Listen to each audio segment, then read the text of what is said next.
For your cheapest and most reliable place to buy FC24 coins, check out mmoexp.com. Link is down in the description below. Use the code WOLF at the checkout for a massive 5% off your order. Link is down below. As the right winger is holding the width on that right hand side, the right central midfielder will really push up in between our striker and our right winger, because our right winger is hugging the touchline, as our left central midfielder will stay where he is in that left central midfield position. Think of that player like a Rodri, a Boubacar Kamara, you know, that type of player. The left winger will be making penetrating runs inwards, but then the left back will be the one providing us that width on the left hand side. So as our left winger comes inwards, our left back will be on the left hand side on the overlap. Yes then, YouTube, we are back. Drop this video a like for me, and if you can hit that subscribe button to my channel, that would mean the world to me. So today's custom tactics video is going to be on a formation that I absolutely love, and it is the 4-3-3-4 variant, so the variant that does have the cam. This formation is amazing because you've got everything. You've got two kind of like sitting central midfielders, but not sitting.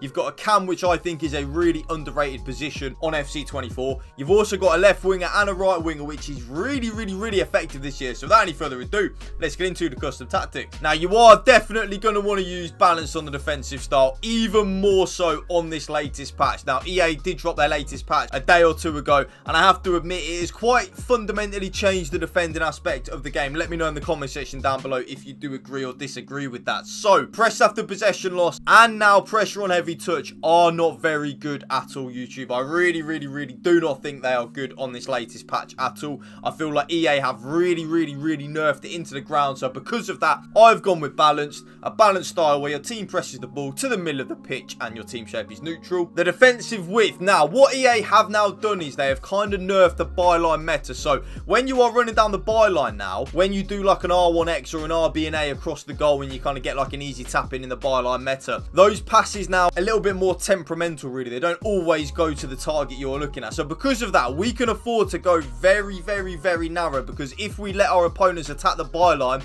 9 times out of 10 now, we're not going to concede a goal from it. So I've gone all the way down to 40 on the defensive width. Yes, 40 on the defensive width. This just means that we are a lot more narrow in the middle of the pitch, and we don't leave a lot of gaps in the middle of the pitch for our opponent to exploit. You know, our left back and our left centre back are a lot closer together. Our right back and our right centre back are a lot closer together. Our whole back four in general is just more closer together, which does make us harder to break down. The defensive depth, you know what I'm going to say at this point, YouTube. There are two options that you can use with this. Okay, so option number one is the option that I use, and that is if you do play on new gen and you are semi-decent at defending really, and that is the 71 depth. Now, if any of you don't know what the 71 depth does, when we lose the ball, our team will automatically press and automatically offside trap. But on the flip side of that, if you were to use a pressure on heavy touch, it would drain our stamina. That doesn't happen when we're using the 71 depth. It's like a really weird little thing that EA have done, where it's kind of the game doesn't realize that you're actually pressing, so your team doesn't drain stamina. It's what makes it so broken and so effective. But the second option is if you play on old gen or you play on new gen,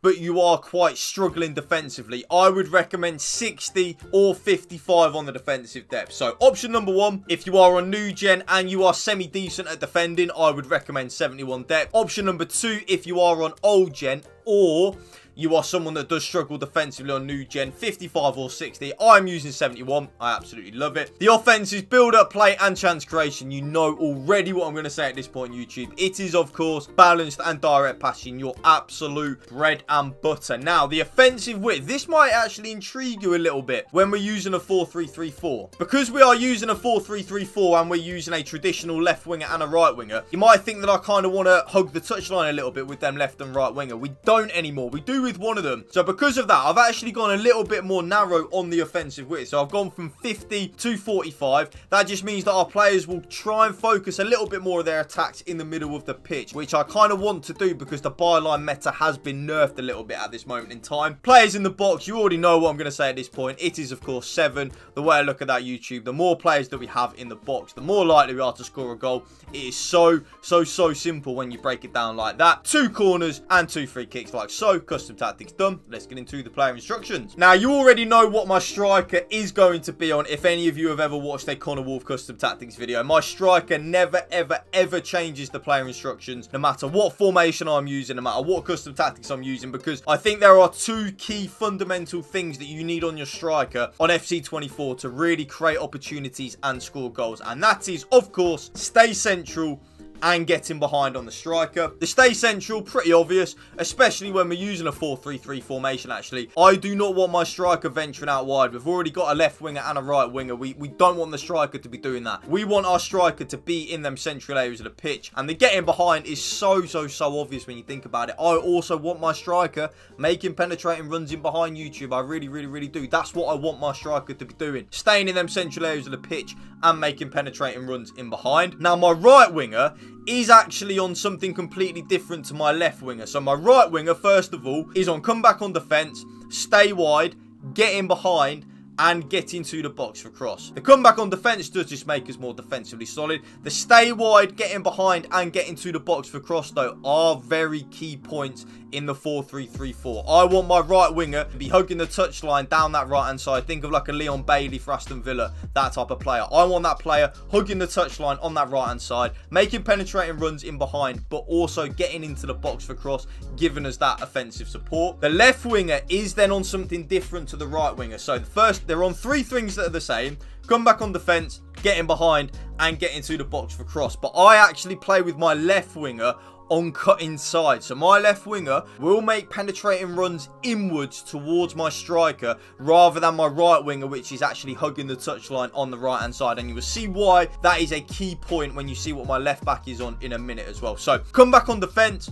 cut inside, get in behind, and get into the box for cross on the left winger. The cam is actually on very basic playing instructions, really. So basic defence support, but also on getting to the box for cross. I want my cam to really get into the box for cross, get a lot of goals, and get a lot of assists for us. The right central midfielder, now this is why I have my right winger on stay wide, because my right central midfielder is more of a traditional cam kind of thing, like a number 10. So because of that, I have my right central midfielder on getting to the box for cross, balanced attack, and cover centre. So if you think about it logically, YouTube, as my right winger is hugging the touchline on that right hand side, my right central midfielder will push further up into that number 10 position, kind of like in between my striker and my right winger. It's actually so underrated and so hard to pick up when you think about that the right winger's holding the width on the right hand side, but then the right central midfielder is then giving support in between the striker and the right winger.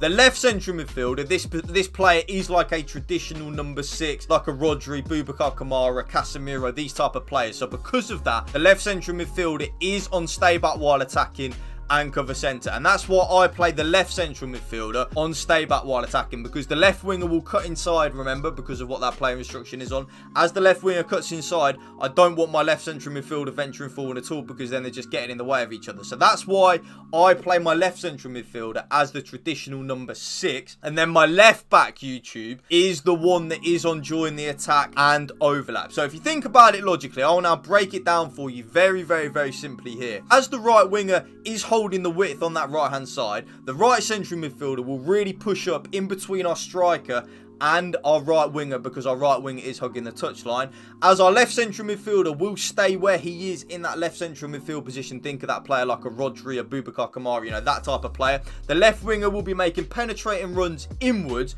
but then the left back will be the one providing us that width on the left hand side. So as our left winger comes inwards, our left back will be on the left hand side on the overlap. Very key, YouTube. Definitely give it a go. Both my centre backs are then on stay back while attacking, normal interceptions, and stick to position, so completely default. My right back also is on stay back while attacking, normal interceptions, and mixed attack. And then last but not least, YouTube, comes for crosses and sweeper keeper. And that right there is my brand new updated 4-3-3 number 4 custom tactics for you.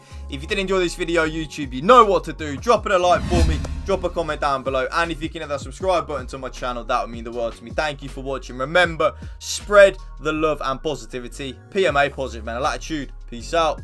One love.